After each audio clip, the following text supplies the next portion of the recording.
الحمد لله رب العالمين والصلاة والسلام على خاتم النبيين محمد وعلى آله وأصحابه أجمعين. أما بعد،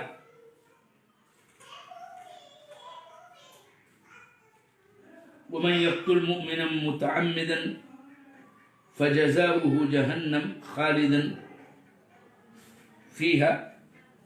وغضب الله عليه ولعنه. اس آیت کریم پر میں گفتگو کر رہا تھا اور کچھ اصولی بات آپ سامعین کرام کو میں بتا رہا تھا،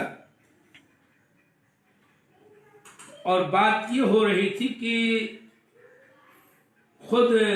اصلاً جہمیہ کے اصل الاصول،